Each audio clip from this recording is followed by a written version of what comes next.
All right. Starting off this webinar for the first time in the MENA region, the Organization for Economic Cooperation and Development, the OECD, will present its biannual international pension report, Pensions at a Glance, in the MENA region directly from the Kingdom of Bahrain. Pensions at a Glance is a biannual pension report and index that uses 20 parameters to measure and compare pension systems in OECD member countries, including the G20. It focuses on pension reforms carried out by the OECD countries, specifically in the last 2 years.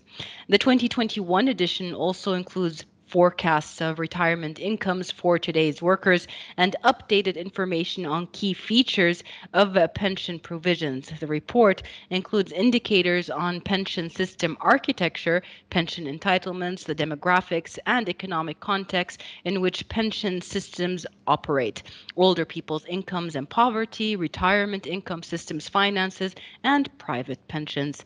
The organization of this event is by FinTech Robust. The organizers of the annual Arab Pensions Conference complements their leading and successful initiatives and thought leadership in the space of pension and social insurance in the region.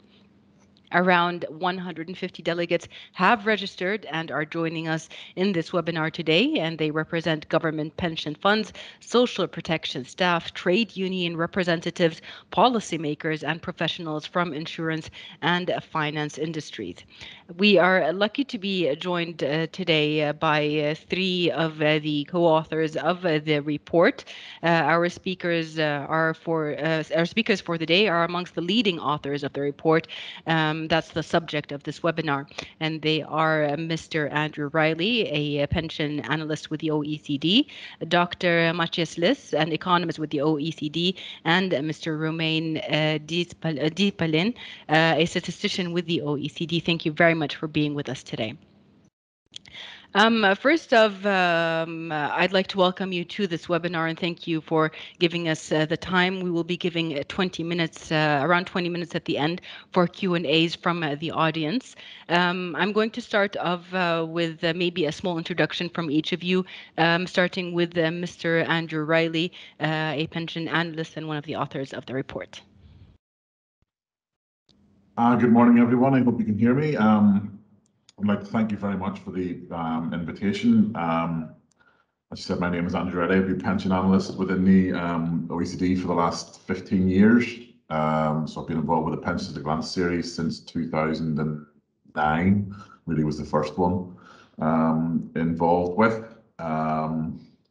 We also, just to say, we cover OECD countries. We also cover Asia Pacific. We have a publication. We've done a Latin America. We have not yet, but would very much be interested in doing a Pensions at a Glance covering the MENA region in the future. That's basically it for now. Thank you. Yeah, definitely.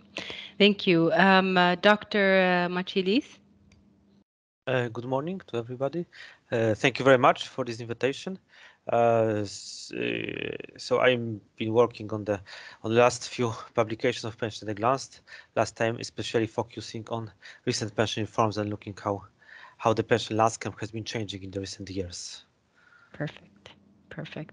And Mr. Romain Dipalin.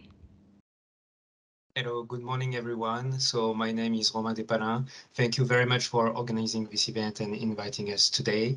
So I've been working for the OECD for 10 years now. I'm in the Consumer Finance, Insurance and Pension Division at the OECD.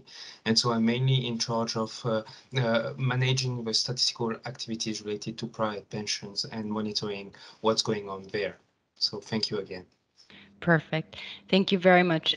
First off, I want to give a little bit of an introduction of from you guys about the report. Mr. Riley, your history or your analytic history could tell us a lot about where the report started off. What were the parameters that were initiated in order to put this index together?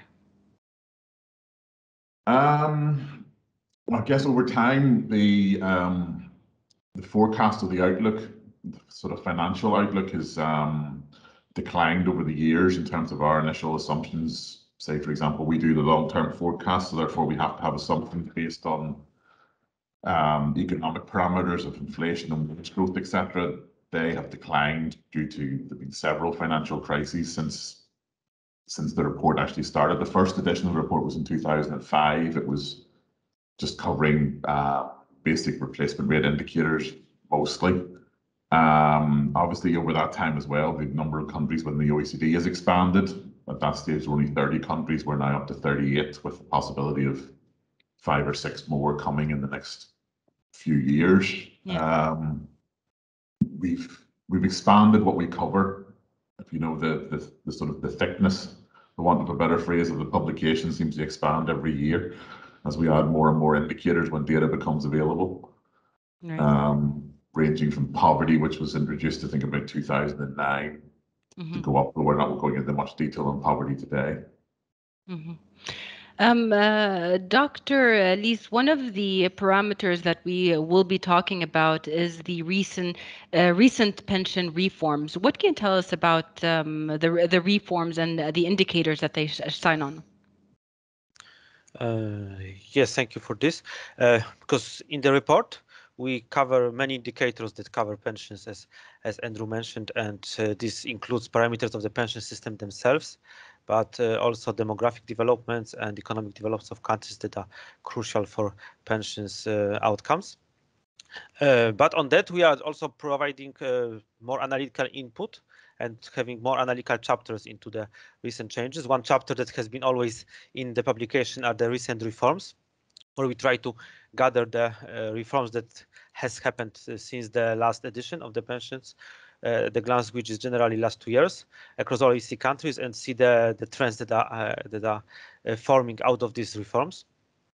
I will be talking more about this, but generally the main trends from the last reforms is that there were quite limited changes in the retirement ages, but there were quite a lot of expansions of first-year benefits. So by first-year benefits, we mean the benefits that generally are focused about elevating old age poverty and are there to boost the income of the people with lowest pensions. So this is quite a lot of countries introduced some reforms in this area. We also looked in this chapter into how has the COVID-19 pandemic influenced the pension landscape around the OECD countries. So there is also a few results I can show, and how especially public policy on labor market and also in pensions responded to these challenges raised by the recent crisis. We also had this time, we have also like one of the feature chapters. This time the chapter was focused on automatic adjustment of pensions. So how pension parameters can be automatically linked to demographic developments, like for example life expectancy, or economic development of a country that help pension system adjust to what's going on. So this was the focus this time. Great, perfect. Mr. Dipalin, first of the statistical aspects of this report are really baffling, especially that there were so many changes in the demographics that were mentioned by your colleagues. From your point of view, how is the study of statistics and the evaluation of these statistical numbers a factor in this last report? So thank you very much for this question. In fact, gathering statistics, so on public but also on private pension systems, which I work on, is essential. In fact, all pension authorities in the OECD area gather this type of information, because this is what enables you to monitor how the system is developing, to identify successful policies, but as well what is challenging. And especially in 2020, when we have all faced COVID-19, this is very important to monitor and see our pension system fare in this context. So I think this is one of the insights as well of this publication, as we cover 2020 to see what happened in the time of COVID. Right, perfect. So our speakers have presentations ready that they're going to show us. We'll start off with Dr. Lees. In fact, if you can start with Andrew. No, we're going to go on. I'll go first. Please do. Sorry. Just bear with me a second.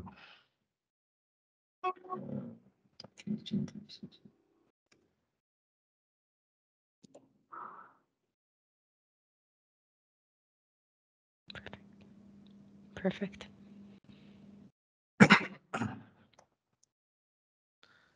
Good morning again.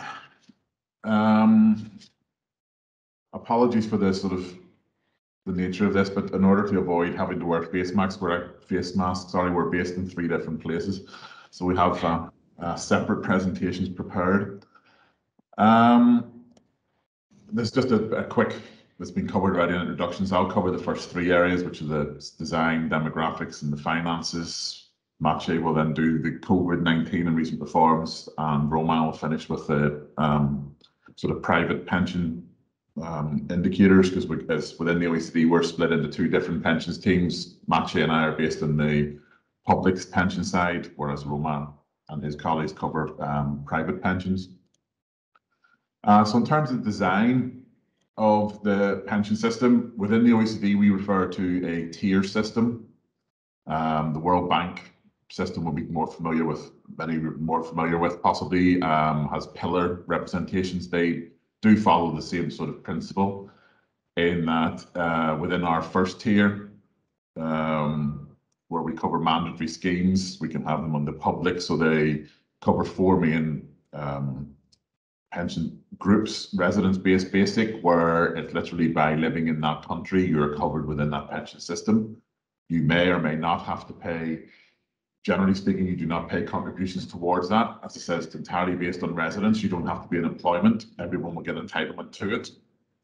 Many countries, but not all, will then have additional pensions. The exception to this rule is generally New Zealand within the OECD, which only has the residence-based pension system as a mandatory scheme. Skipping 1 line just to cover the contribution-based basic.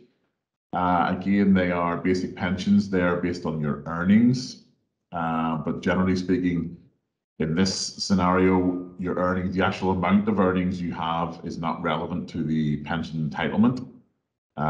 Just by being in employment, you get a set amount, so it's almost based on an average, possibly of all contributors, for example, in the Korean system being an example of that, where again, it's not directly linked to your earning level.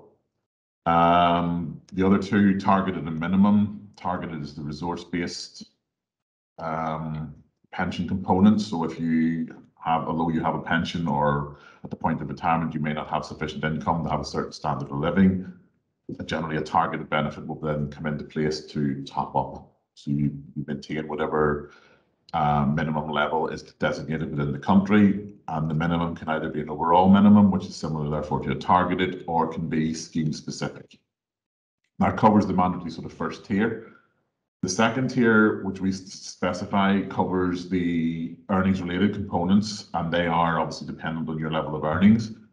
They can generally cover defined benefits, where you have a standard accrual, so it's generally an accrual rate times the number of years that you've actually contributed times whatever component or factors taking into account to work out your average wage over your career length. A point system where you purchase points every year depending on your earnings, and then at the end you have a points value, which is then multiplied by the number of points you have.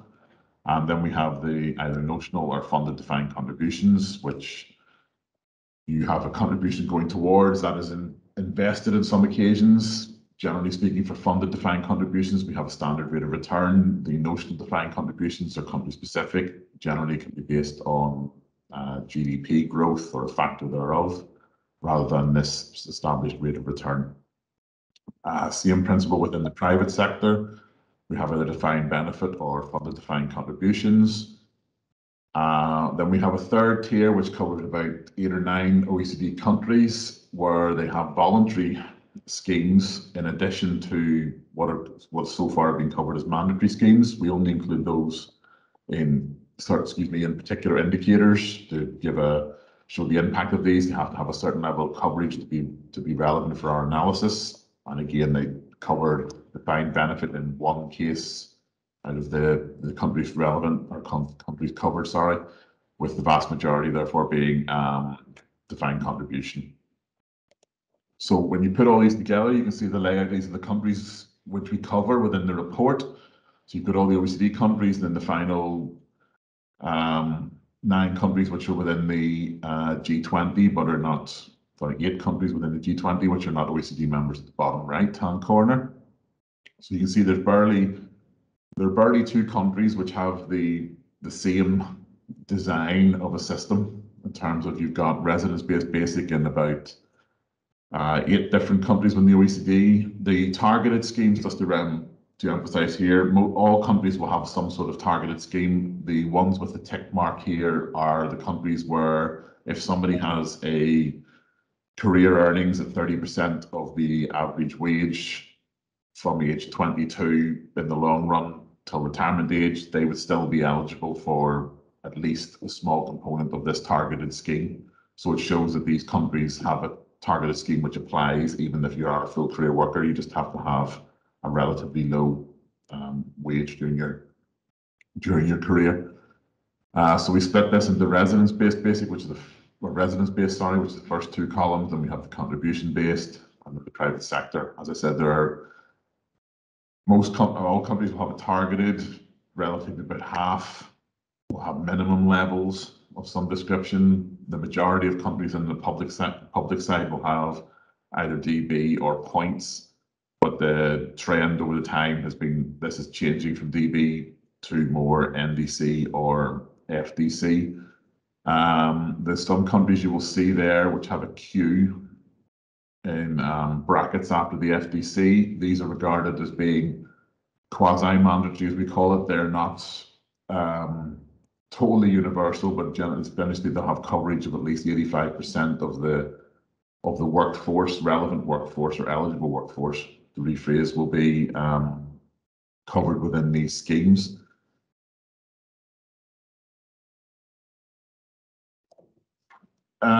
So just concentrate particularly on first tier benefits, because we'll not get into much detail on the analysis of replacement rates of the earnings related components. But obviously these are the ones on the left hand side, the residence based basic and the targeted. So this, to be eligible for these benefits, as I said, you do not have to have earned anything during your career. So you can see the sort of the impact that these benefits has will vary considerably, going from Colombia at the bottom, where the benefit, if you have never worked during your life, you will get a pension on the equivalent to 6 or 7% of the gross average earnings at the point of retirement, whereas if you were in Iceland, it would be over 50% with the combination of the basic and targeted benefits. As I said, most countries will have earnings related schemes on top of this. But as I mentioned before, the one country of particular note would be New Zealand. Second from the top, you can see that they have residence-based basic, which is equivalent to 40% of average earnings. So that's just, as I said, solely by living in New Zealand for a period of 10 years, you will be eligible for this benefit at the point of retirement, equivalent to 40%, and you don't make any contributions towards that. There is no mandatory scheme above, but 40% is still, in comparison to other countries in terms of their basic pensions, it's at a high level.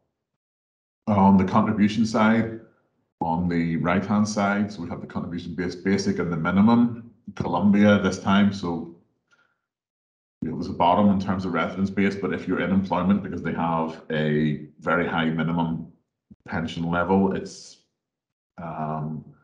again, the minimum pension is basically is the same as the minimum wage within the country, so that's at a very high level within Colombia at over 45% of average earnings just by being eligible for the pension, which only requires about 10 years of contributions towards it. There are fewer OECD countries which have these contribution-based basic and minimum as compared to the targeted, which are applicable in virtually all countries. Across the average for the OECD is about 17–18% of average earnings, compared to just over 20% for the residence-based pensions on the left-hand side. Now moving to retirement age. So we have currently the highest retirement ages within the OECD for current retirees are found in Iceland, Norway, and Israel for men. For the latter, for both men and women for Iceland and Norway at 67 years. This is based on people who started their career at age 22, which is our standard assumption within the Pensions at a Glance series. It was age 20 for the early additions, but due in light to careers generally starting later now, we've moved that to age 22. So you have a few countries, 65 is the sort of norm, or not norm, but the most common value across countries for both men and women as a set retirement age, but you do have exceptions when you go down to the right-hand side at age 62 for a number of countries for men, and you can see that in 7 or 8 countries it's actually lower for the retirement age is lower for women. Most of these countries will equalize the ages over time, but there will still be a few which have 4 or 5 year differences in terms of retirement age for men and women.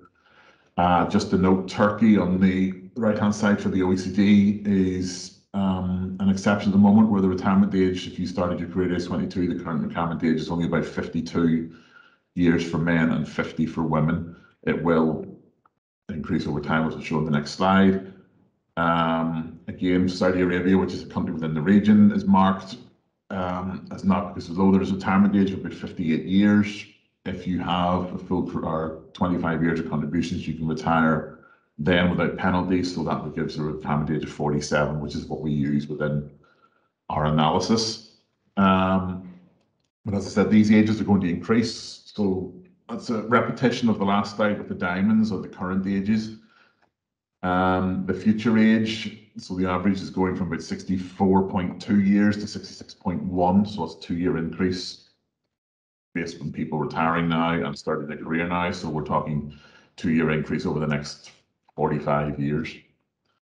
You can see that the levels generally move up. 67 becomes quite a common age for the future for 7 countries, with 6 countries, sorry, having higher ages, with Denmark being the standout highest. It's at the age 74. Estonia and Italy is 71. Netherlands 69.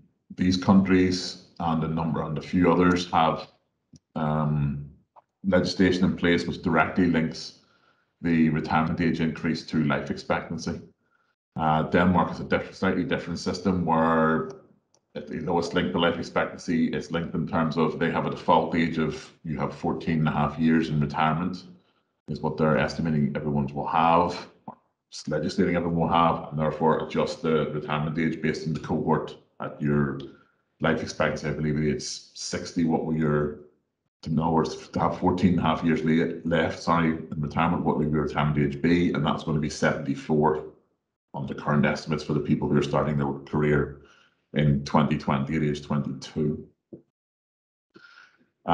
Just a point of interest for Turkey, you can see that although the people who are retiring now today, as I mentioned previously, it will be at 52 for men, it's going to be 65 for those starting their career. So there's a huge transitional period underway within that country.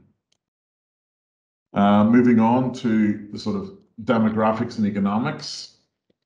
Obviously, one of the key indicators we have in terms of demographics, we don't do this ourselves within the OECD, although it's sourced as table 6.1. We get our raw data from the United Nations Population Prospects data set. But you can see, even looking at this, since in 1960, the OECD average is 3.37. Fertility declined to 2.35 in 1980. So in other words, just above the sort of natural replacement of 2.1, which is the infertility. So even since 2000, the OECD on average has been considerably below this level.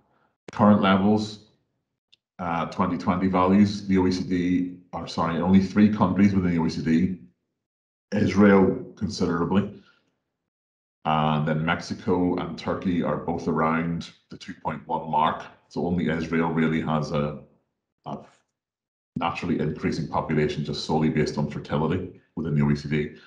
That will remain the case even in the long term within Israel, even by 2060, but no other country at that stage is even close to replacement. That's what shows the impact dropping fertility levels are going to have.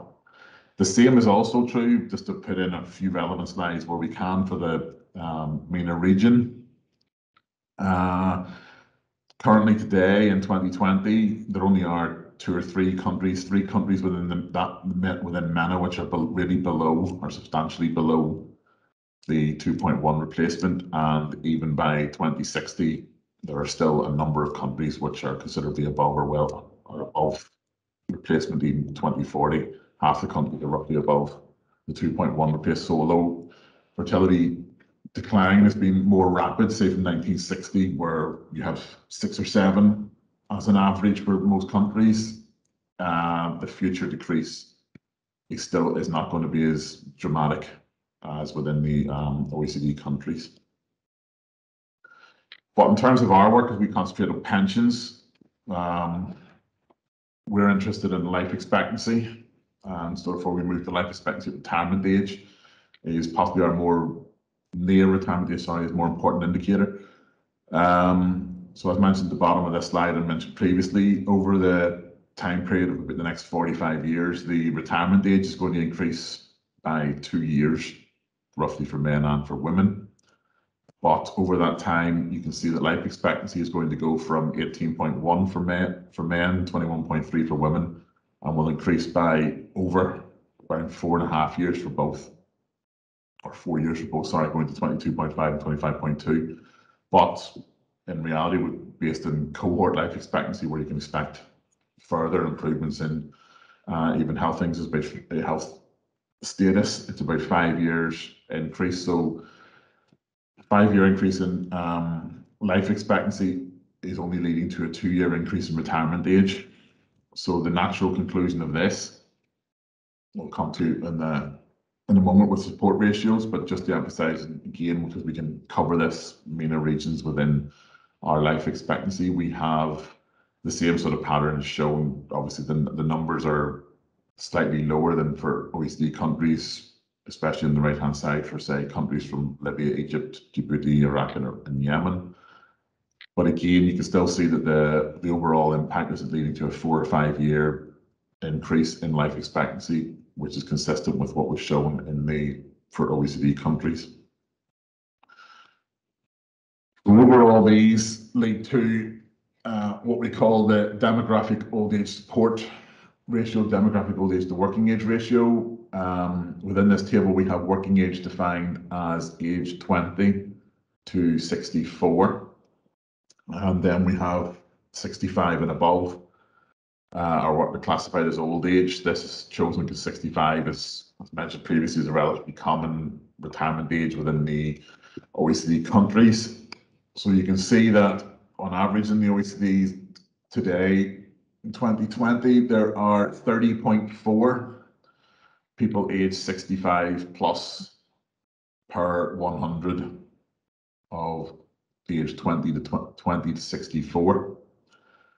But over the next 30 years, that will increase to 52.7, and then that's the most rapid period of increase, then slightly decline or slow down, sorry, but will still continue to increase to about over 60 by 2080. So effectively in 2080, for every 6 people of pensionable age, or what, not even pensionable age, on average, the current average increase in pension age are followed through, you will have 6 people of pension age for every 10 people of working age. The increase is still going to apply within the MENA region, but you can see that in the 2020, in the MENA region, there are relatively few countries over 20. You've only got Israel, Malta within that region who actually have over 20. Most countries currently have in single figures, and even by 2080, there only are Lebanon and Malta who are over 50. So you can see that although population structures are changing in all countries, the MENA region is at a more favourable, advantageous position than can be found in the majority of the OECD. So if you'd expect to have more people at older age groups, then it's going to be important how their employment rates are applied in terms of by all age groups. We can see this broken down by age 55 to 59, 60, 64, 65, 69. You can see that for the OECD on average, over 70% of those aged 55 to 59 are in employment. These figures are current since 2020. But even if we just move to the 60 to 64 age group, which still based on previous slides, these individuals will not be entitled certainly to a pension under normal retirement age. They may take early retirement in many countries, but then will face reductions in their pension level. You can see that it drops to just above 50% as an employment rate. And then unsurprisingly, because 65 is currently the popular retirement age, the level of employment drops to just over 20%. But there are significant variations in countries. For example, on the left-hand side, you have both Iceland and New Zealand, and even Japan, even higher, and further across Korea at around 50% for the 65 to 69 age group. Well, about 45% for Iceland and New Zealand. Iceland, unsurprisingly, but they have and have had for some time a retirement age at age 67. Therefore, roughly half of the 65 to 69 age group will still therefore expect to be in employment to be eligible for a pension at normal age. The standout country for the 55 to 59 group would be Czech Republic at 90%, but then you can see there's even a more significant drop to around half that level, even when you just get to 60-64 group, and just over 10% when you get to the 65-69 age groups. So with these levels of employment, especially with the countries on the left-hand side which have high levels of employment for the 65 to 69 age group, you can see that there's a clear link, because most of those countries that have that high employment rate have the higher employment rates, have higher retirement ages. You could quite easily draw a straight line, which I should have actually put on this slide, straight through this to show the correlation, where again you have, unsurprisingly, the normal retirement ages, which we've used here for average of men and women. So in a number of countries, say for example, the standard one, Colombia, on the left-hand side, there is actually no retirement age. It's 59.5. That's just simply the average of men and women at 62 and 57. What you can see, the employment rate going for Netherlands, Norway, Iceland, all of which have relatively high retirement ages, currently have again very high employment levels. Then you have the standout in the other extreme, where you have Korea, which has got a retirement age at 62, but has an employment rate for the 60-64 at 60%. So the impact of countries like Korea having such a high employment rate with a relatively low current retirement age is that the effective retirement age in Korea and in many other countries is actually going to be above what is the normal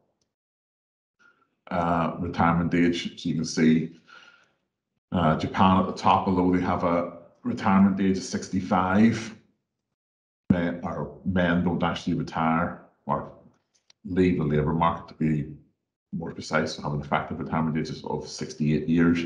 Same for New Zealand, 68 for men. 3 years in both cases above the normal retirement age. So it either shows that people are continuing to work for longer, maybe they don't have sufficient pensions to cover or provide a level of income. But you do have the opposite case at the bottom of the sort of butterfly chart, where you have Luxembourg, Slovak Republic, and France, all of which have relatively no normal retirement ages, below 65 and as low as 62 in Luxembourg, and yet the exit age is still even lower.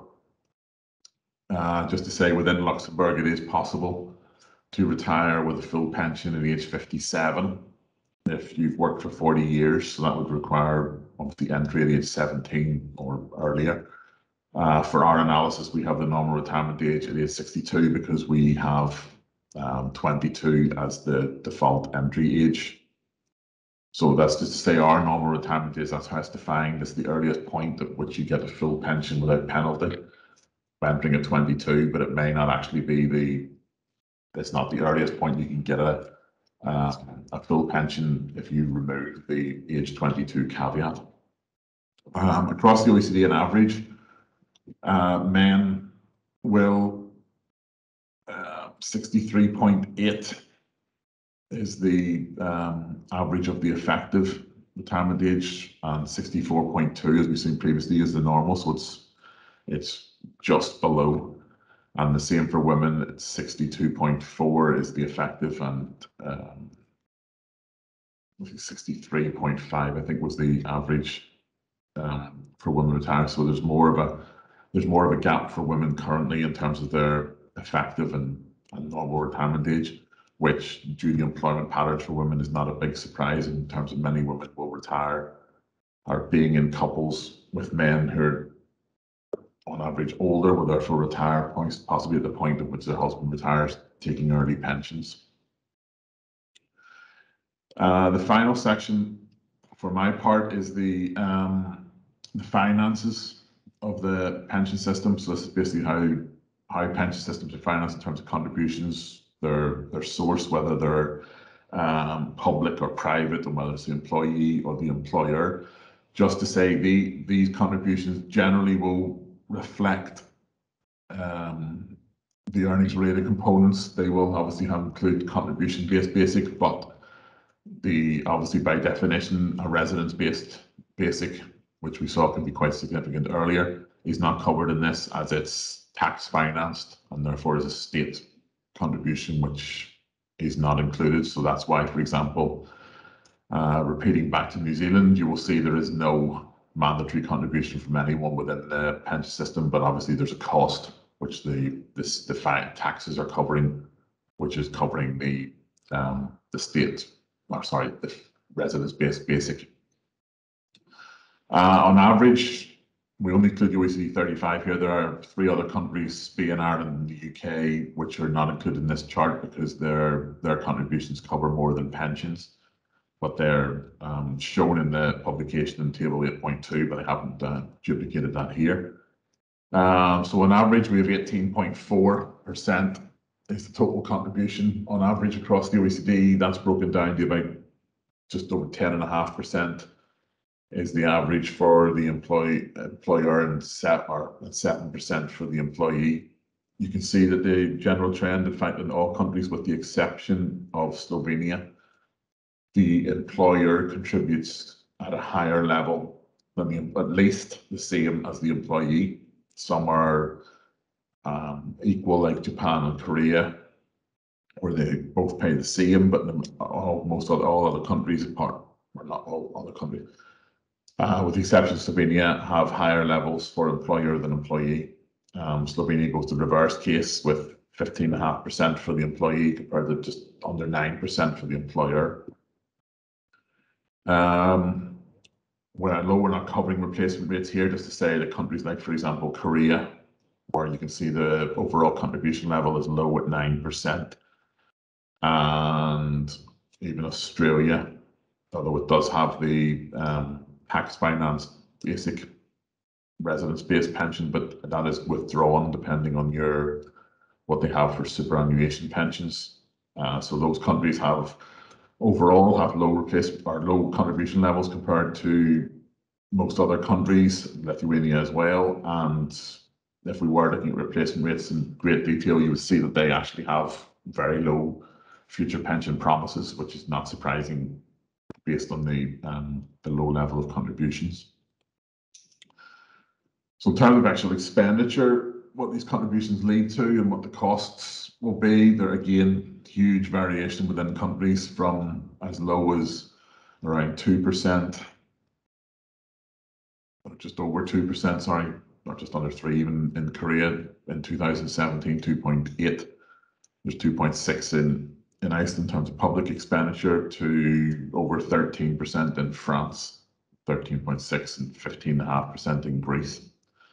In terms of the level, this is the percentage of GDP, and this is public expenditure covering old age survivor benefits. This is created from our social expenditure database. As you can see, there was a relatively small increase. If you go from 1990 to 2010, nearly 2 percentage points increase in GDP. Since then, slight increase in 2015, but it's fallen back again in 2017.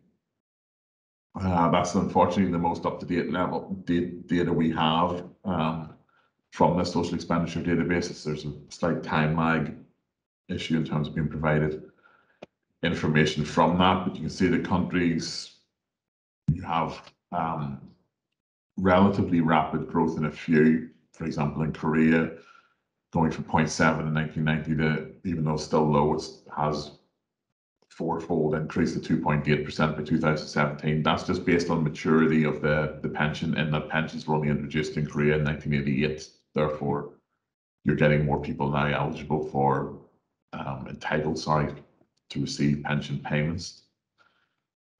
We also cover the private pension expenditure, which is generally considerably lower, because the average across countries is only 1.5% as compared to the 7.6% in the previous slide. But that does mask a few countries which have very large private pension entitlements, particularly, say, the Netherlands and Switzerland, United States, and United Kingdom, as well as Canada, where they're all expenditures are over 5 percentage points of GDP across the countries, whereas countries like Costa Rica and Czech Republic, etc., and Greece, Finland, France, you've got 0.1, 0.2%, 0.3% of GDP.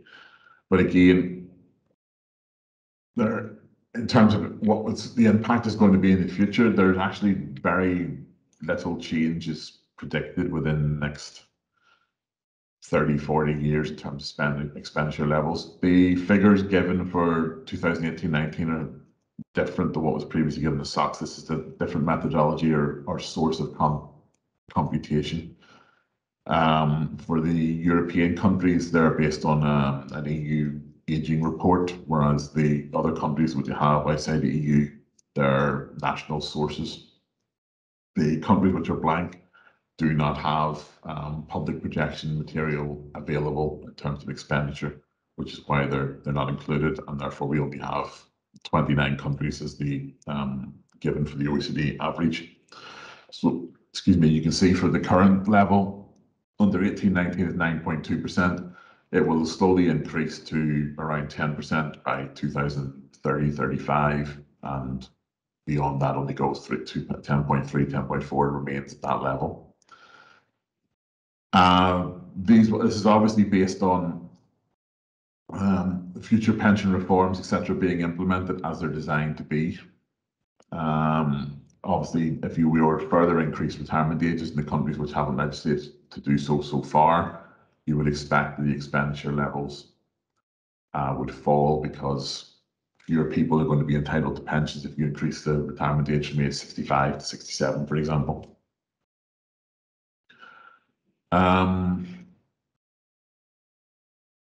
As you'll see, going back to the country which has the biggest level of increase, again, referring back to Korea, you can see it goes from 1.3% in 18-19 to 7.5% by 2060. Again, as mentioned previously, that's just the maturity of the pension system. Whereas other countries which are going to have very little change implied, say for example Canada, remains virtually at 6.4 or 6.3% throughout the entire point. There's no changes are made. Again, for Australia is going to actually have a slight decline. Again, that's the public side will decline because the superannuation pension, your private contributions will increase. Therefore, as you have a larger pension entitlement through the private side, you're entitled to less from the state-financed safety net. That basically concludes my side, covering the relevant chapters within in the publication. I Thank you for your attention, and we'll pass the floor to Maciej. Thank you very much, Mr. Riley. We do have a few questions, but we'll leave them for the last part from the audience. Dr. Macizlis, please go ahead. Okay, thank you very much. Let me just share my screen. Does it work? Okay, so thanks again. Thank you, Andrew, for showing the big trends for the OECD countries, G20, and also for the MENA region. I will focus more about the recent developments and more about the countries that we cover in the publications more in depth, so more OECD countries. And sorry, I have generally with our analytical work, we reach out three main conclusions from the report. First, we look into the COVID-19 and the impact of pensions, and based on the actual developments in the labor market and on the policies taken by countries, it seems that the COVID-19 would have limited income of pensioners' income and the on the workers' pension entitlements for the future. In the area of recent pension reforms, so the reforms implemented in the last 2 years, there were quite substantial reforms, mainly in strengthening first-year pensions, so the pensions that help to protect those with lower pensions in countries, and that are less related to earnings or the past labor market income. And there was also some extensions of early retirement ages in a few countries. And we also documented what Andrew has been showing also, that the population aging has put a lot of pressure and will put a constant pressure on pensions in the future. We are looking also into this, let's say, longer perspective, as Andrew was showing. So let's just focus quickly on COVID and pensions. When we look into the policies developed in the countries, how they worked. First, Maciej, yes. Sorry, nobody can see anything in your screen. It's just black. Okay. Let me try again. Ah, there we go. And now is the. Yeah. And now? No. Now it's black. If I go back, sorry to check this. I will just try to maybe do it a little bit like this. You do slideshow from beginning, it should work. There you go. Does it work? There we go. Yeah. Sorry for that. Thank you very much for pointing this. Yes, let's repeat that the pension benefits were really protected during the crisis in all OECD countries. There were effectively no cuts of benefits. And to the opposite, quite a few countries introduced some additional measures that were targeted at whole population or targeted specifically at old people or pensioners or low-income pensioners to protect their income and potentially to offset the fact that they could not work, those pensioners who were working or earning some money from work. Second, there were lots of measures introduced to protect pension entitlements of workers. First, they were related to the job retention schemes. They were introduced in a very large scale compared to anyhow in the past. This job retention scheme meant that countries introduced special options for people to stay at companies and subsidizing wages or earnings from people. While in the past the unemployment benefits were used more often. Compared to unemployment benefits, job retention schemes just keep the employment contract of the worker, and the worker is quite often and most often paid still by the company, but his wages are subsidized by the countries. And this job retention schemes generally aim to protect job contracts and try to prevent increase of unemployment and help the crisis on labor market to disappear quicker. As part of the job retention schemes, most countries subsidize pension entitlements in public schemes, including earning-related schemes, mainly in the form of paying just these contributions to pension schemes. It was less the case for occupational pensions and the private schemes that are there, but sometimes also some special facilities were developed. Countries generally do either in part of job retention schemes or outside of them also subsidize pension contributions, allow to pay reduced contributions, subsidized contributions, or allow sort of holidays of contributions. So allow companies or workers not to pay the contributions in order to increase the income of people and to reduce cost for companies to help them go through the difficult period. There was extension, a few countries, extension of unemployment protection, both in terms of covering other people and lowering access and lowering difficulty to access the schemes, paying the benefits for longer periods. And also, quite interestingly, there were also some measures aimed at self-employed themselves. So people who are generally less covered by social security protection, they were this time some specific measures were introduced to boost their income and also sometimes to protect their pension income. Yet there was, I think, some countries allowed people to withdraw their pension assets, and the most pronounced example is Chile, where 3 or even 4 rounds of withdrawals were introduced, allowing quite a lot of people, more than 20% of people, to withdraw all of their assets from pensions. So this particular intervention in Chile is expected to have quite substantial impact on future pension income of pensioners in Chile. So this was also a political choice in Chile that that allowing people to withdraw money from pension assets was a way to protect people's income, current income, rather than using say fiscal space or government budgets to boost this current income of people. In other countries, or the protection of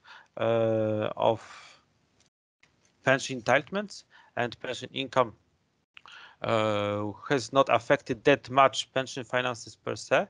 They were really moved largely to the fiscal budgets, because the fiscal and the state budgets were financing pension contributions, and at the end the cost, in most cases, with some examples, are landing there. Also quite different to the previous crisis, the financial markets, there was just a crash at the beginning, but not a huge one, and then the financial markets, it wasn't a crash, it was just a decrease of prices, and then the financial market performance was quite good, even with in 2020 quite a few pension funds on average in a few countries increased by even 10%. And 2021 it was even better in a few countries. So there was not a large financial pressure coming from a decrease of returns of funds. To the opposite, like in a few countries like Sweden or Denmark or even Netherlands, they reported financial ratios are better than in the past, because of these high returns in the last 2 years, which is definitely related to the accommodative monetary policies. Another important impact of the COVID crisis is excess mortality. We know that especially older people were largely affected by the crisis, and the number of deaths were reconcentrated among older people. When we look how does this affect pension finances, the recent estimates of the number of excess deaths so that this can lead to about a decline of about 0.8% of OECD average of pension expenditure just in this year, and potentially going this reduction going down over time as the mortality comes back to normal, if it is the case. But this accumulated public debt might increase fiscal pressure, and this might affect future pensions depending on how this is managed. Showing like this most pronounced and also the most difficult impact of COVID crisis, which is the excess mortality. We can see that on average, at least between 2020 and until August 2021, on average across OECD countries, the excess mortality increased the mortality rates by about 10%. The impact on mortality rates was similar for both all ages and 65 plus, because the COVID-related mortality resembled, in terms of age profile, resembles quite closely the general age profiles of mortality, and that's why you can see that in most countries the impact on mortality is similar for all age groups. But given that the mortality of older people is much higher, the number of deaths among older people is also much higher. And you can see that the differences across OECD countries were very huge. In some countries which introduced very strict policies, in particular, and were managed to manage the health crisis very well, given they having a very well developed health system, like Norway, Ireland, Denmark, New Zealand, Australia. The impact was very small, just about a few percentage points, whereas in a few countries, especially in Latin America, the number of, but also Eastern Europe, the number of deaths were much higher, exceeding even 50 or reaching 50% of more deaths in a given year over the whole period. When we just get out of COVID and think about the pension reforms that took part in the system despite the COVID or no matter what happened with COVID, there were a few trends that we have identified across OECD countries. First, there was a substantial increase of mandatory FDC funded scheme contribution in Mexico, which are expected to boost future pensions. Greece replaced NDC with FDC, for auxiliary pensions. So after the last financial crisis, part of the pensions in Greece were replaced by an NDC, so a pay-as-you-go system which calculates benefits more or less on actuarial basis. And it was introduced in 2014 for new pensions, but now just the recent reform, just at the end of 2021, this scheme is being gradually turned into a funded scheme. So people who join will now pay the contributions to a funded scheme. So this is an interesting case of of the reforms and how the system evolved in Greece. Also, Estonia made private pension contributions voluntary, and also it allowed to withdraw the assets of people who were there. So Estonia is followed more or less, not closely, but to some extent, the path of Poland and Hungary, which also allowed in the past, like over the last 10 years, to make the mandatory funded scheme not mandatory anymore. And it followed a wave of reforms in these countries that introduced or complemented their pay-as-you-go schemes with funded schemes on the mandatory basis. Quite important, another important group of reforms was covering the low pensions, and it was the case that the benefits from people with low pensions increased substantially in Chile, Germany, Latvia, Mexico, Slovak Republic, and Slovenia. Interestingly, in Germany, a new pension benefit was introduced for those with long career and low pensions. And in terms of retirement ages, quite limited action was taken. Sweden increased the lowest retirement age from 61 to 62 and is in the process of increasing it further and linking retirement age to life expectancy. The Netherlands postponed the initially agreed increases, and it also provided more loose or different link of retirement ages to life expectancy. So far, the retirement age in Netherlands was supposed to increase one by increases of life expectancy, whereas from now it's going to increase it with a 2/3 link, which means that 1 year of increase of life expectancy will result in an increase of retirement ages by 8 months. Also, Ireland postponed the retirement age increases. And a few countries like Denmark, Ireland, Italy, and Lithuania extended early retirement options, so provided it for more people, generally to people with long careers. I would just want to zoom in on two countries that might be interesting or relevant especially for MENA countries. So there was this very substantial reform in Mexico, where mandatory funded the contributions to mandatory funded schemes are scheduled to increase from 6.1 to 15%. by 2050. Mexico is one of the countries that introduced mandatory defined contribution scheme that is fully funded. And you can see that this increase of contributions will result in higher future pensions. And now this contribution rate is more in line with what is in most OECD countries. As Andrew was showing, the average contribution rate to pensions is about 18% in the OECD countries. So having something below 10% it was rather quite an extreme case. Also, the contributions subsidies, so there are some contributions paid by the state are now being turned more to subsidize those with low earnings of people with low income rather than just general contributions to everyone. On top of changing the contributions to the funded DC scheme, Mexico has also changed a lot. It's substantially the first-year benefits, so those who are paid to people who don't have enough contributions or who have a low income at the old ages. So first, the residence-based basic pension, so a pension paid to people just based on residence, was broadened. The coverage was broadened substantially, and now it covers everyone who is over 65. For us, before it was only for some people over 65 and all over 68. And it is at the moment that this is increasing from low levels, but is increasing substantially. By 2024, it is supposed to increase by 75% in real terms. Also, the Mexico reform is minimum pension. So before it was a flat rate benefit, so the same amount to everyone who met some eligibility, who met the 24 years of contributions.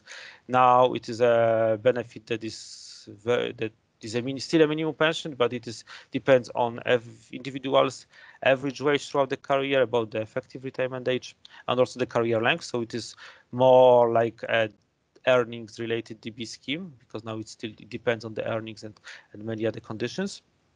And it's supposed to complement the DC pensions. If people don't have enough income from DC pensions, that this minimum pension financed from mainly from the state will supplement this benefit, and they also increase this benefit at the end quite substantially. Brazil is also one of the countries that introduced most substantial pension reforms over the last 2 years. It included first introducing new retirement ages, because before there was no age condition. If someone has reached 35 years, some career length condition, there was no minimum retirement age, which allowed people to retire very early. Now this condition was introduced at 65 and 64 men and women. For women to increase to 62 over time, so it is more in line with other countries are doing. Also, contribution rates generally increase, but might decrease for some people, and will range from 7.5% to 14%. And the calculation of benefits has also changed, and now it will be based on the whole lifetime earnings. So this is also a direction that many OECD countries took in the past to base the benefits on total lifetime earnings, while in the past the quite substantial part of earnings were dropped. The lowest earnings were dropped in Brazil. And all these reforms will lead to much higher replacement rates, but at higher age in Brazil. And this is so this was very substantial reform in Brazil. What does these reforms and all other changes in the pension system mean for future replacement rates? First, I will just skip the slide on normal retirement ages. As Andrew showed, the normal retirement ages based on the current legislation is supposed to increase by 2 years on average in the OECD countries, from 64 to 66 around. And then when we look into what pensions system, what people can expect to get from pension system compared to their average wages, we have developed these net replacement rates, which takes into account also the taxing of pensions and taxing of labor income. So it really shows how what is the replacement of net pension income compared to the net earnings for a specific case of somebody who has earned average wage throughout their career and was covered by mandatory schemes in this country. So you can see that on average, the for a person who starts their career at age 22 in 2020, and he retires at this normal retirement age, so the earliest age he can retire without a penalty, people can expect on average to have their income replaced in 62% in the OECD countries. And we can see that this varies a lot across countries. Some countries like Portugal, Hungary, and Turkey are promising more than 80%. And some others, whereas some others are more like below 40%. So the differences are quite different. You can also see, and you can also see that for countries where there are some occupational pensions or individual pensions, they are quite widespread, but are still voluntary. These voluntary savings can increase pensions quite substantially, and this is shown by these diamonds. The white diamond shows what would be the replacement rate for somebody who is covered by these voluntary schemes throughout from age 45, and the black diamond shows what would be the replacement rate if this person is covered from the whole career here. And for example, in the United States, we can see that the replacement rates increases from 50% to 70 or even almost 100%, depending on whether someone is covered by occupational pensions there. Our case of the average earnings full career is quite a specific case, and we also look into how different earnings levels and how different career pathways affect pensions in the future. First, when we look into someone who had a career break of 5 years in the middle of the career, we can see that their pension is supposed to be about 6% lower on average across OECD compared to those who had never had such a career break. Some countries cover it fully, especially those which just have non-earnings related schemes, but some others also provide or make people work longer to have the same pension level or even higher pension level, is the case of Portugal's for those who had career break. And some countries don't provide much protection here, and it means that like Australia and Iceland, which means then that their pension will be 12% lower of people who have career breaks, which means that on average about half of the impact is cushioned by the pension system. For childcare breaks, so someone who is, so in this case a mother who is taking a 5-year break to care for children, so there are some specific instruments to cover for these breaks, generally pension-related pension credit, but also some other instruments in the pension system. And we can see that for such breaks, compared to unemployment breaks, the protection by countries is slightly higher. So for a mother who would have 2 children and have a 5-year break of her career, she can expect to have a pension 5% lower on average across OECD countries compared to a mother without a break. And you can also see that this differs a lot across countries. Different countries protect this career breaks to a different extent. And what shows the black diamonds, which is the case for someone who had lower earnings at 50% of average earnings, you can see that generally countries protect better those with lower earnings, so they provide higher income protection for those people in terms of replacement rates. Also, when we look into self-employed, so they are generally less covered by pension schemes, so they don't, there are some exceptions for them. They are not mandatory covered by the schemes that employees are covered. In some countries the coverage is the same, and the contribution rate is also the same, and the entitlement are the same. But on average, the self-employed with similar earnings to employees can expect 25% lower earnings. And this is driven barely by countries on the left of the figure. They either don't cover self-employed mandatory interrelated schemes, or they cover them only with limited extent. So the contribution of self-employed are effectively more like lump sum payments rather than earnings-related payments to earnings-related schemes. And then the gap in pensions of self-employed are more than 50% in quite a few countries.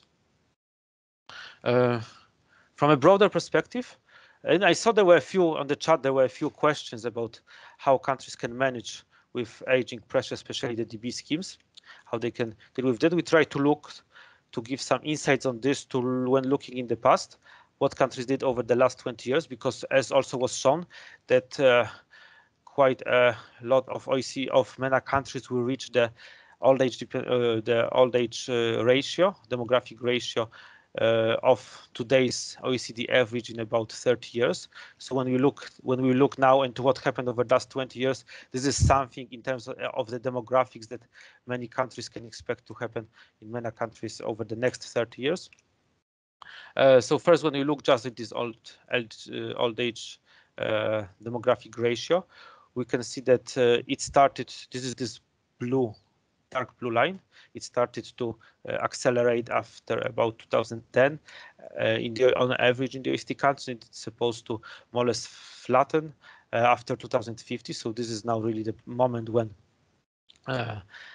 pension systems are put on the largest demographic pressure and being tested on this in this front. You can see that and you can also see that the variation across OECD countries, which is this blue shaded area, which shows the minimum and the maximum across OECD countries, it is supposed to broaden a lot. They said that aging is not equal across the OECD countries, and the variation here is going to increase a lot, driven mainly by the differences in fertility, in past fertility rates, because some countries experience very low fertility rates will result in faster aging than others, because the assumptions about future life expectancy developments are much more similar across the countries. What you can also see is that when you look into the median age of the population, which is another measure of aging, you can see that this is a little bit different measure, and it shows that the aging in this dimension started quite earlier in the late 80s or the 90s, and will end up also earlier at the 40s, more or less. But this increase of old age dependency ratio of, let's say, doubling old age dependency ratio, if nothing is changing in the pension system per se, means that and people still work as they were, they're not working longer. It means that the pension expenditure in GDP would need to also double to cover this cost if nothing changes. So this is quite important thing. Let me skip this. So what we can see over the last 20 years, the employment rates increased a lot, especially among older people. You can see that on average in the OECD, the employment rates of people aged 55, 64 increased by almost 20%. And there are some countries like Germany, Slovak Republic, and Hungary where it increased more than 30%. So there was quite a substantial increase of employment rates of older people. In some people it was less, like for example in Iceland, but in Iceland the employment rates were very high to start with, and they were higher than now you can observe in many of the countries. What you can also see here with this white diamonds is the increases of employment of people over 65 were smaller, and here is the space where we expect things to improve much more, especially now. These higher employment rates of older people turn to less pensioners or less people claiming pensions, which is not with the link on the first glance, which obvious, people are working longer so without claiming pensions, but this dichotomy choice is less often the case. So we have observed that people more often combine work and pensions, so they still work, in particular part-time and time part of their pensions. This is something that is happening, and this switch from work to retirement is less 1-0 as it was in the past. But anyway, we can see that the number of people over 65 increased by 28% across OECD countries, whereas the number of people claiming pensions increased by more like 20%. So there is, you can see that some, so the impact of employment is also affecting less people claiming pensions. When you looked more into detail how pension expenditure, which we saw a few questions in the chat about this, how pension expenditure changed over the last 20 years, which is this black diamonds are showing then the change in pension expenditure, total pension expenditure as percent of GDP. We can see that pension expenditure increased across the OECD countries by about over the last 20 years by about 1.5 percentage points of GDP, also with huge differences across the OECD countries. And but when you look into this dark blue line, this shows you what would have happened just when the demographic force were in place, and it shows that the pension expenditure just the demographic pressure would have increased the pension expenditure by 2.5%, so much higher, but by 1 percentage points higher more than actual increase of pension expenditure, which means that it was absorbed by other factors. It could be absorbed generally by two factors, mainly, which is the labor market. So people working longer, less people claiming pensions, result is lower pension expenditure in GDP, and also it's boosting GDP because more people are working. And this absorb about 40% of this aging pressure. So the working longer. The rest, and the other way to absorb this is to lower the benefits, not to lower the benefits, but to not to the benefits increase less than average wages, so lower benefits compared to wages. And this you can see that has happened to much lesser extent over the OECD countries. So at the end, about 60% of aging pressure was absorbed by high expenditure, and about 40% by labor market with slight impact of benefit ratio. As a result of not much changes of benefit ratio, you can see that over the last 20 years, more or less the relative income of all the people increased from more than 80 to slightly less than 90% of those of total population. So the general trend over these years was that the income of all the people has been increasing. With some exception by a few countries. One important thing behind this change was that in fact the occupational schemes, for example, introduced in 70s, 60s, even 80s, were still maturing, and that people or the coverage, that these occupational pensions were also broadened, the coverage like 40 years ago, and now we saw the results of it. So it started to boost income of pensioners over time. Many countries many countries turn to indexing pensions to prices. First, it was the case in 70 countries didn't change the indexation, and 11, in fact, indexed pension to prices over this period. And over the last periods, also 11 countries, these are different countries, made indexation less favorable, which means that indexation was one of the making indexation less favorable is a way to lower, has been the way to lower pension expenditure. And we can indeed see when you look into the data about this pension indexation over the last 20 years, the real pension indexation, you can see that then on average across OECD countries, pensions were indexed slightly less than 1% on top of average wage, whereas average wage increased by more like 1.7%. And very many countries just index pensions just around prices, which protects the purchasing power of pensions and provides options for countries to spend less on pensions. So just let me conclude quickly. To sum up the whole presentation is that the COVID-19 has had limited impact on pension entitlements over time. There were substantial reforms introduced, mainly around strengthening first-year benefits. The aging pressure has absorbed, the aging pressure on pension expenditure was absorbed by working lives and spending more generally. And this aging pressure has been there and will be there for the next time. And there is more actions from governments needed to address this pressure.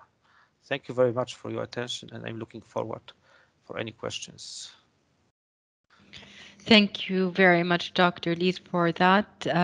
We have a couple of questions later on in the Q&A, which we might have to reduce the time depending on the presentation of Mr. Romain Dipale. So please go ahead, Mr. Romain. So hello again, everyone. I hope you can see my screen properly. So I'm going to present you today the last chapter of the OECD Pension at a Glance 2021. And the scope of my presentation and its outline will be the same as this chapter. So basically, this chapter focuses on retirement savings arrangements.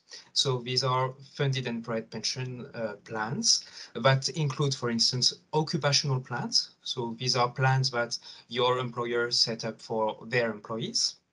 And these plans also include personal plans that individuals can go themselves and open with a financial provider. So for this type of plans, we look at 8 indicators. The chapter and my presentation today also looked into public pension reserve funds. So these are kind of special institutions accumulating assets to support public pension schemes. And so for this specific institution, I will look at 3 indicators: the asset allocation, and investment return. So if I start by the first indicator relevant to retirement savings plans, this is the coverage. So the coverage is defined as the proportion of the working age population having a plan. So participation, depending on the country, participation in a pension plan may be mandatory, voluntary, or softly encouraged through automatic enrollment with a possibility for individuals to opt out if they wish so. So we have observed that in around half of the OECD countries, there are some forms of mandatory plans. And usually when participation in a plan is mandatory, a large proportion of the working age population is covered. There are some exceptions in the OECD area, like when the participation in a plan is mandatory only for certain employees, like for instance in Turkey for military personnel. There is also a lower participation in mandatory plans, private pension plans, when there is a competition between the private and the public pension system. Like this is the case, for instance, in Colombia, where people can choose to participate either in the public pension system or the private pension system. And another case is when there is a high informality in a country, like in Colombia, for instance, and this may lead some informal workers to fall through the cracks and not being enrolled in a mandatory plan. In the case of voluntary plans, usually the participation is lower than in mandatory plans, but there are wide differences across countries. For instance, in Belgium and Japan, you have more than half of the working age population having a voluntary plan, while in some others, like in Greece, you have less than 5% of the population having one. What we have seen was that in some countries and more countries, there has been introduction of automatic enrollment to try to increase the proportion of people having a pension plan. And we have seen that in 2 of them, like in New Zealand and the UK, it has worked and more people have been participating in a plan since this introduction of this policy 10 years ago or more. And for some of us who have rolled out this policy quite recently, it's still too early to assess its success. A second indicator, and I will be very brief about this one, is the contribution rate for mandatory and automatic enrollment plans. I will be brief because it was touched upon by my colleagues before. So usually a regulation sets a contribution rates, and these contributions may be mandatory either for employers or employees, or both. And sometimes the states also cashes in the plan. So the level of contribution rates varies widely across country, as you can see in this slide, but usually in countries having the highest contribution rates, both employees and employers have the obligation to contribute in the plan. The contribution rates sometimes vary depending on the income of the person, like in Sweden, or it can also vary depending on the sector the worker is, like in Mexico. As my colleague Maciek has touched upon before, because of COVID-19, there has been some flexibility around these mandatory contribution rates. In some countries, like in Finland, for instance, it was possible to defer during the crisis mandatory contribution. There has also been, in some cases, a decline in the mandatory contribution rate. And in some countries like Estonia, employers and employees could completely stop contributing.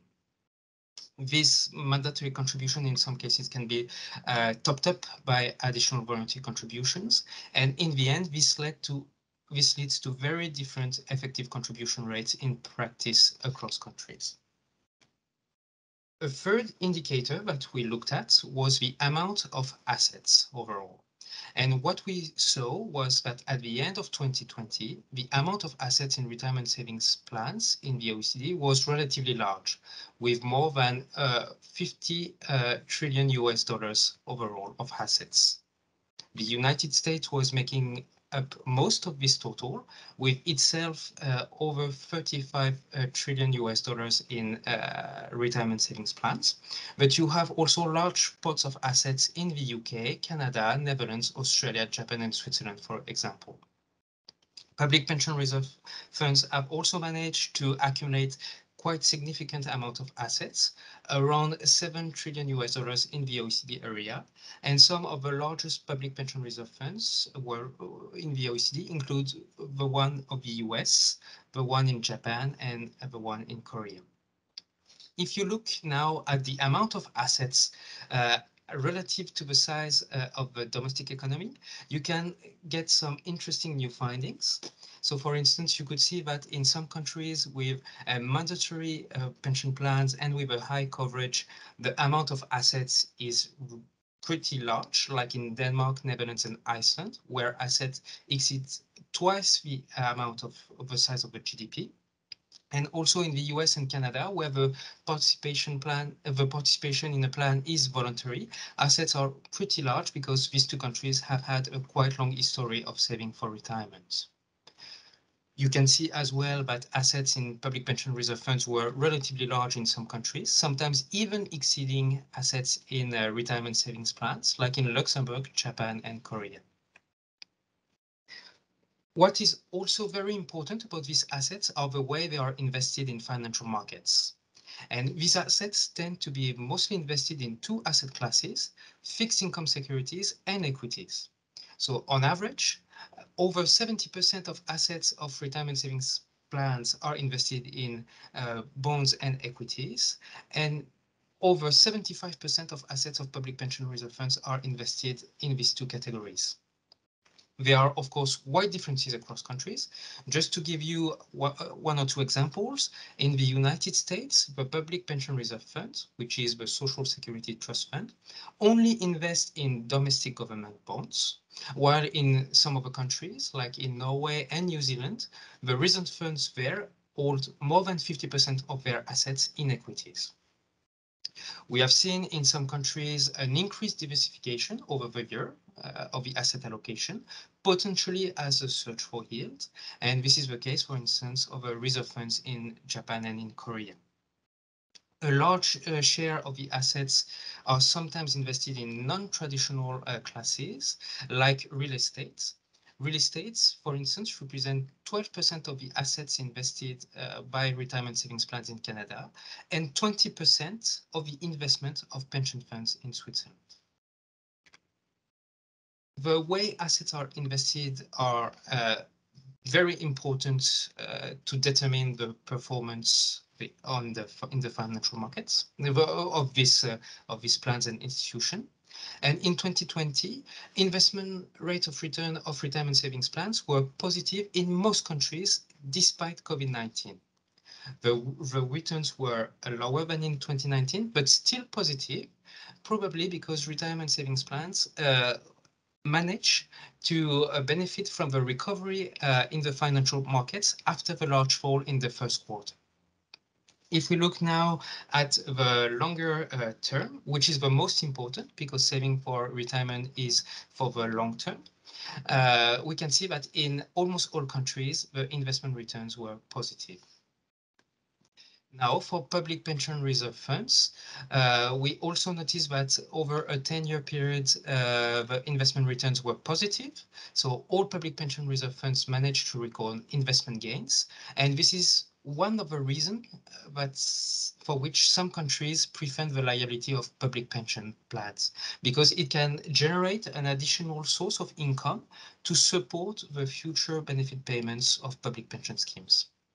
And we have noticed that the investment returns of public pension reserve funds were the highest in countries holding the largest, where they invest the most in equities, like in New Zealand.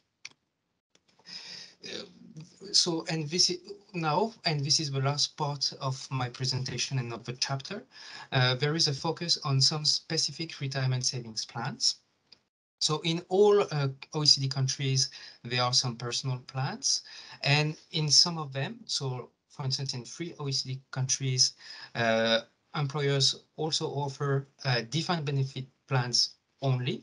So in these defined benefit plans, in fact, there is a promise of investment or a rate of return which is guaranteed by the employer.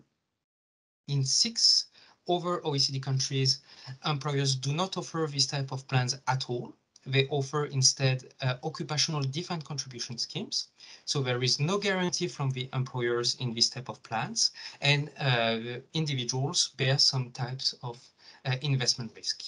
And in 24 OECD countries, there is both occupational DB and occupational DC plans existing, and that can be offered by employees. So in the case of defined contribution plans, an important element is the fees that are charged to members, because fees can eat up the amount of assets in the pension pot of members and reduce the benefits they can expect from retirement savings plans at retirement. For defined benefit plans, by contrast, the key information and indicator is on the sustainability of the promise from the perspective of the employer. So if I go back to the question of fees, so fees can be charged in several ways. They can be charged on the contributions that employers or individuals pay. Fees can be charged on assets in pension pot directly. They can also be charged on the investment performance, or they can be charged in other ways. Like, for instance, when people withdraw assets from their pension pot. So this is what we call exit fees. And individuals can also be charged fees, for instance, when they decide to switch pension provider or switch investment strategy. And this is the switching fee. So the fee structure varies widely across country, but the fees on assets are most prevalent in the OECD area, and fees are usually capped in most countries.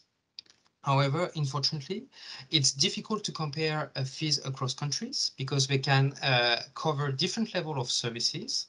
And on top of that, data may need to uncover some hidden charges in some jurisdictions. Finally, this is the last indicator, the funding ratio of defined benefit plans. So the funding ratio is basically the ratio of assets in the plans over the liability of these plans. So the liability of those plans are mainly the present value of future benefit payments. And when this ratio of assets over liability is above 100, it means that there are enough assets in the plan to cover for the future payment of benefits. So you can see on the right-hand side that the evolution of the funding ratio has been different across countries. But a common feature is that the funding ratio withstood well in 2020, despite COVID-19 and the instability in financial markets. At the end of 2020, the funding ratio was above its level at the end of 2019 for most jurisdictions. Yet, at the end of 2020, the funding ratio was below 100% in 5 countries: Iceland, Mexico, the UK, the US, and Indonesia, meaning that in these 5 countries, assets in DB plan would not have been enough to pay for all future benefit payments at the end of 2020. So just an important caveat before I stop this presentation, the liability of defined benefit plans are calculated very differently across countries, and this may impair the comparability of results across all the jurisdictions. I'll stop here. Thank you very much for your attention. Thank you very much, Mr. Dipana, for that information. And just to get as many questions out there as possible, I'm going to start off with some of the questions to Mr. Riley from our audience. Now, What is the likely consequence if countries with average or modest wealth remain continuously on first tier of retirement income and don't progress to the second or to the third tier? Well, by remaining in the first tier, we have to consider that population aging is going to be a factor. Therefore, there will be an increased pressure because first tier benefits are primarily going to be tax financed or through the state in general through other means. Therefore, with increases in population aging, the pressures are going to be even more substantial. There will be an increased cost as levels of GDP. You may have a declining workforce as well as a result of the pressures. Therefore, it is essential that there is a recognition that a certain amount of individual responsibility for pension saving is required. It's not going to be possible for, I would say, virtually any country to solely rely on state financing first tier benefits at retirement unless the level of those benefits is going to decline from current levels, which can only therefore lead to an increase in poverty, which has other social consequences. Right. In addition to that question, or as an after question of that, when we look at the difference between DB schemes and DC pensions, generally there are DB schemes are of course more generous than DC pensions, and they pay an income that increases in line with inflation. But most DB pension systems around the world actually have a chronic and actuarial deficit. Is it likely that these deficits will disappear at some point? Well, the deficits will disappear in general because the DB scheme will no longer exist. It's the simple answer, because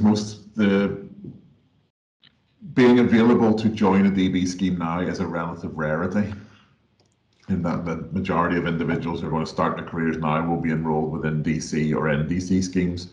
So the likelihood is that there is going to be a legacy, obviously, in the coming decades for DB schemes, but it's very difficult for countries to actually make changes to a DB scheme to affect current retirees, for example. The people who are retired now are very near retirement age in DB schemes. Their benefits are basically going to be ring fenced. They're entitled to what they were promised, and that is it. So that legacy just has to be absorbed.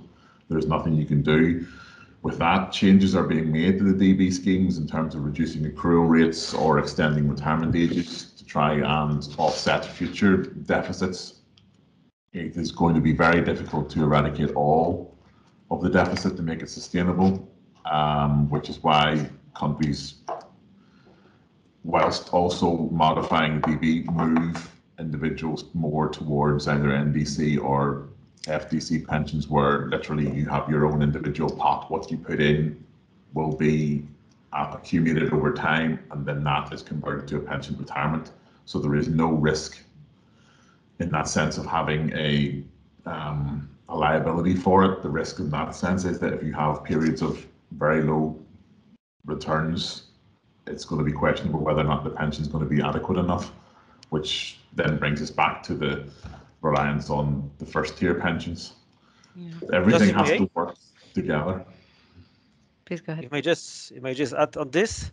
So yes, there's definitely this trend, which Andrew mentioned, in occupational pensions to switch more from DB arrangements to DC arrangements. Still, just recently, we also identified this trend for occupational pensions, that a few countries started to introduce these collective defined contribution schemes, which are generally like DC contributions, but with some elements that try to not to put all the risk on individuals, try to manage collectively, for example, the management, like in occupational schemes, but also like to set some rules about changing the contribution rates if the rates are not high enough. So there is some sort of less obvious move to a pure DC, individual DC, that it has been perceived in the past. The second thing is that there is, For the public schemes, which are still, I think, the majority of pensions are delivered by public sources, this switch from DB is DC to DC is less obvious. There is not an obvious trend here, and there are very many countries that are keeping their DB schemes. This is the case that if they do, they need to adjust to population aging, for example, by changing the contribution rates, by increasing retirement ages, and by adjusting benefits. And we have so one common policy reply in this area, if they is the retirement ages increases or linking retirement ages to changes in life expectancy. If the aging was driven only by life expectancy improvement, so if it was only the case that we are living longer and this is what is driving aging per se, linking life expectancy, linking retirement ages to life expectancy would be enough to secure the replacement rates and the level of expenditure in the pension system. The point is that it is not the only reason. There is also this low fertility, so number of working age populations are declining. So this calls for more bold actions for governments. And we don't know what's happening in the future. Like in the past, we have seen like what I was trying to show that over the last 20 years, the majority of this aging pressure was absorbed by higher spending. But still almost the half was absorbed by people working longer. And there's no reason not to believe that this trend will continue in the sense that people will work longer, maybe this working longer will be able to absorb part of the pension of aging pressure. It seems that countries will spend more anyway, because the big question is to what extent what countries can afford it, what countries want that. And there might be some benefit adjustment. Also these links of benefits to life expectancy or some adjustments of benefits that have been introduced over the past decade or two will also be visible over the next years that will curb the expenditure to increase to some extent. Right. When we look at the fact that it's too expensive for companies to basically pay or have longer DB pensions, that by itself is a challenge, or basically shows us another challenge when we have a higher retirement age, doesn't it? So yeah, the higher, but so there is a trade-off definitely here. If we don't in a DB scheme, if we keep accrual, if people keep accrual, the same accrual rates, and they work longer, they will have higher benefits. This is true, and then it all depends how it is balanced in the pension system.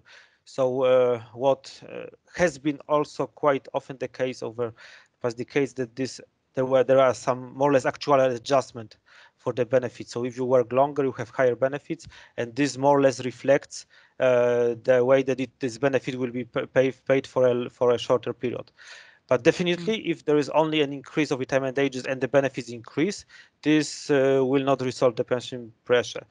To some extent, this additional accrual has to also be adjusted to address the pressure. But generally, increasing retirement ages especially following the change in life expectancy is definitely a part of the solution to this issue, and it helps reduce pension expenditure. Right. Mr. Deepana, what does or all of you, this is a face to everybody, and all of you can answer this. What do you think of the dependency ratio of those currently working and supporting retirees? Will it reach in Europe? Where will it reach in Europe in 2040 or 2050? And what is the funding scenario then? I will probably leave that question to my colleagues. Mr. Riley? I showed in terms of pure ages, but a rough calculation or estimate would be by 2040, 2050 in Europe, you're going to have about 70 people of retirement age, roughly, for people who are working. I think the actual figures is just under 60, but then you can't assume that everybody's going to be in employment. So 70, 75 is probably a rough estimate for how that's going to be. The funding issue, it depends on the design of the system. If you have a pension system which is defined contribution, it makes no difference whatsoever because it's all an individual account, what you put in, what you're going to get out. But the more relevant factor is the defined benefit system. We haven't covered this because we weren't asked to cover, but the main chapter possibly within the publication, which is more relevant to this, is the automatic adjustments chapter, which identifies what countries do in terms of, there are various countries who put in sustainability factors, so they will take account of the balance in the population. So you could have your benefits reduced down to 80%, 70% in some cases of what you would expect, just purely based on this demographic change. Yeah. So if you have an automatic adjustment in place that will correct it, you then have to bear in mind that these automatic adjustments will lead to, they're never going to lead to higher benefits. They will always lead to lower benefits in future generations. So it's how far you're willing to let this go down before you say have to provide additional financing to support it. Or how, I mean, we're looking at, for example, in the we're currently conducting a review of the pension system in Korea. The estimate at the moment is that this, as I've showed in the part I did, the contribution rate in Korea is only 9%, which is very low. The benefit system is going to basically be in deficit by about 2050, early 2050s. In order at that point to have a balanced system, the contribution rate required would be nearly 30%. Right. So you're talking about a 9% currently. If they don't do anything in the next 30 years, and they just want to balance the system from that point, workers are going to have to contribute 30% to be able to finance the pension promises. And even the pension promises they're financing are not actually that high compared to other OECD countries. So there is time in a number of countries because the demographic pressures, particularly we've seen within the MENA region, demographic pressures are not a factor at the moment, but they will become more so in the future. So there is time for a number of countries, both within MENA and within the OECD, to take action, but the action really has to start now rather than sort of continuously passing it and putting it off for another 10, 15 years. Right. There's a follow-up question on that. What do you think the proportion of divide of public versus private pension in OECD or in the OECD countries or in the world in terms of coverage, population, and assets will be by 2050? This is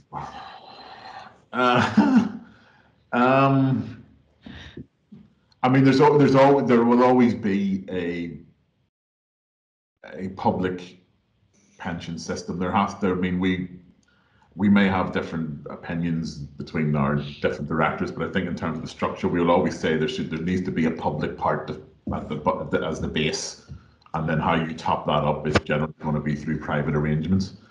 And these private arrangements will become more prevalent as more people will have to increase savings or take individual responsibility. I'm not quite sure about the coverage question we'd expect. I mean, coverage of generally within OECD countries, we don't have a problem with coverage within mandatory schemes. By definition, they're being mandatory. We therefore expect everybody to be covered with them. Yeah. Contributions will have to increase if you want to maintain the same level of pensions. It's just not possible, as I showed. If you're expecting to live in retirement for about over 20 years, you're only going to be working for, say, 40, 45 years. To finance a pension for 20 years with a 45-year career requires a considerable level of contribution to be able to balance all that out. So if you have to, I mean, whether this is an individual assessment or whether it's individual responsibility is open to debate, whether or not you rely on the population being financially literate enough to take responsibility for their own pension, and therefore they can decide, if I contribute now 78% of my wages throughout my career, that may be sufficient if I do it my whole life, or I may need, I won't do it now and I'll do 15% later in life. That's a balance you have, but there needs to be a sort of safety net there for within the public scheme, but private will increase. It doesn't have to become, there has to be a balance to it.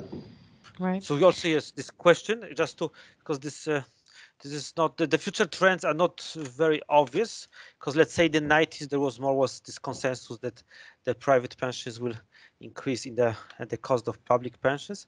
But what we have observed recently is this clear is not really clear, in the sense that, for example, even the countries that really introduced the funded schemes like Chile and Mexico, just recently they are increasing this public pillar at least to protect the lowest pensions. So they are the in legislation they're implementing will at the end increase future public spending on pensions, and this complementary role of public pensions that might have not been foreseen as such a needed part that when the reforms were introduced 10, 20 or 30 years ago. Now it's becoming more clear that this is really something that needs to complement, even if the mandatory DC scheme is a main scheme in the country.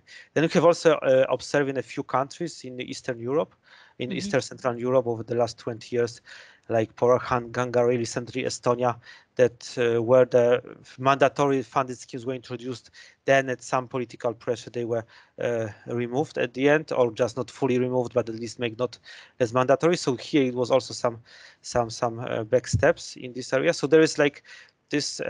So definitely for the future, like which countries made decisions about public-private split, whether they want to go for more public, more private. These general choices will more likely stay there, because also like if you want to change from the public to private when you are at the moment of aging, then it is very costly. So this is also not very expected that these changes will take place at the moment where you really have lots of pensioners that you have to finance their pensions. So in the countries with advanced aging, it is not very expected that there will be a big switch from public to private. In the countries where got much younger, like many countries, there are still options for them to choose what they will do and how they want to prepare for aging at the end. And there are many trade-offs, but it's a long discussion. Yeah. Well, how realistic is it to imagine that maybe in the next 30 or 50 years, the majority of retirement arrangement or security is done through personal pension accounts provided by regulated financial operators? If I may maybe start with Please this go ahead. one, I think it's fully aligned with what my colleagues have previously said before. So there has been a trend in the in the countries introducing private pension plans, although as Maciek has just highlighted before, some went back and reversed a bit the system in Central Eastern Europe. Although more recently in Poland again, after reforming the private pension system, they have reintroduced automatic enrollment so that more and more people have a pension plan. So it's likely that the coverage will increase in the country where there is such will, but of course this is also subject to some political decisions. So this is why it's so hard to say in 30 or 50 years down the road what will be the contribution of private pension, because it's really sensitive to political decisions. Yeah. Political decisions is the key word for my next questions. In many countries around the world, pension reforms have been extremely difficult to pass by policymakers and the public, delaying badly needed adjustments, as you have all mentioned during your presentations. How can we manage the public opinion or the public sentiments while addressing pension reforms? I would not be that pessimistic in the sense what has happened, because we have seen that this employment rates of older people are really increasing. So of course there's lots of mess of the failed reform, or the reforms don't happen, or where they are introduced under a huge pressure, like a financial crisis is happening to a country, and then some urgent measures need to be. There are definitely huge political burden to introduce these reforms, but there are very many also like good examples of countries who managed to do it. Managed to introduce to adjust benefits, to adjust also the retirement ages in particular. You can see that really a large chunk of aging has been absorbed, of aging pressure has been absorbed by higher retirement ages.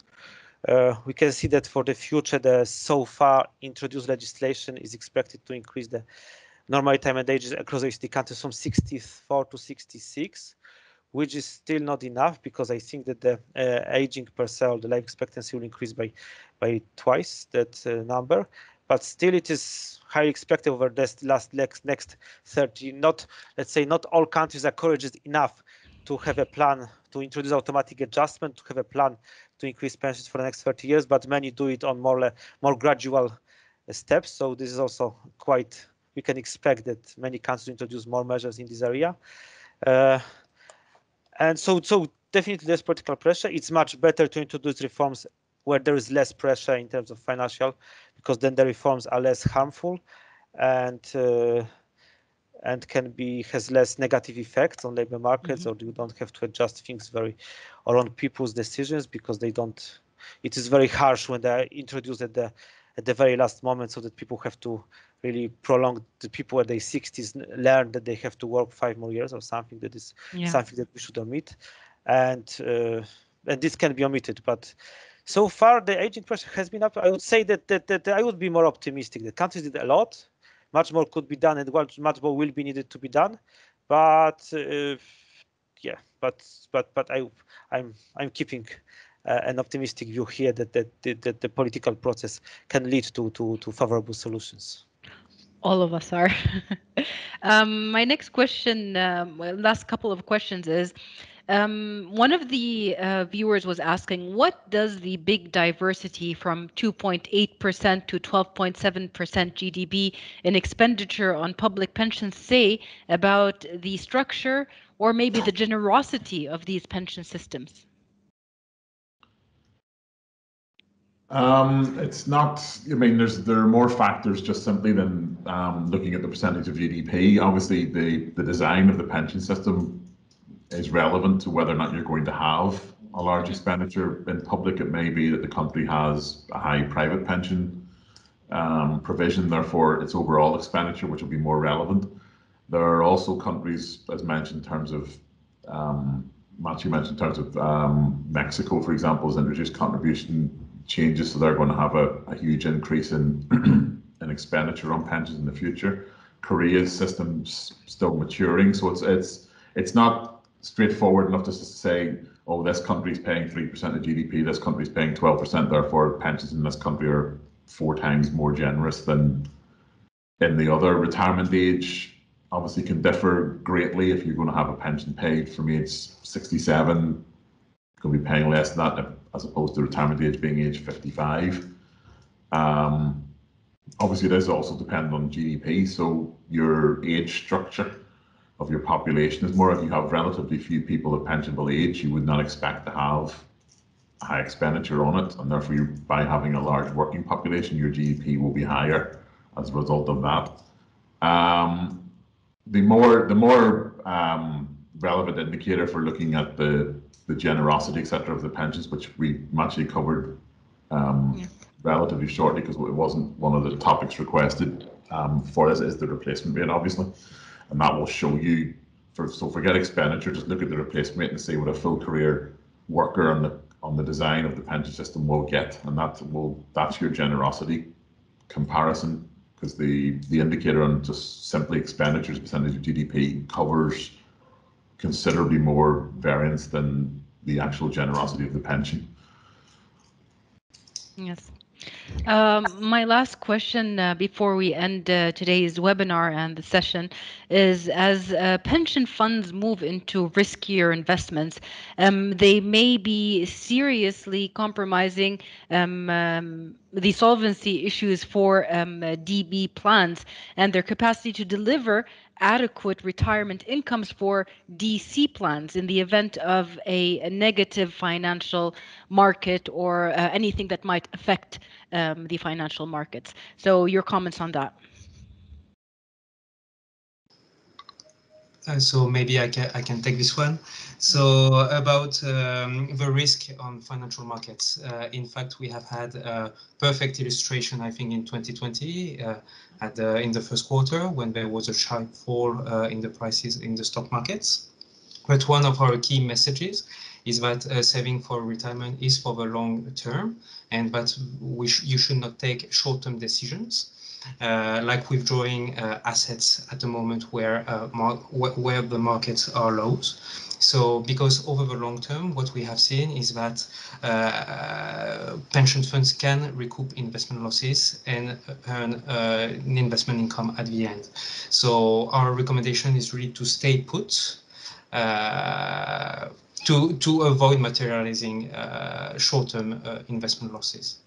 Yes. And just on the risky part, so we also suggest supervisors to keep a close eye on this type of investments to make sure that pension funds do not take excessive risk that could be detrimental to members at the end.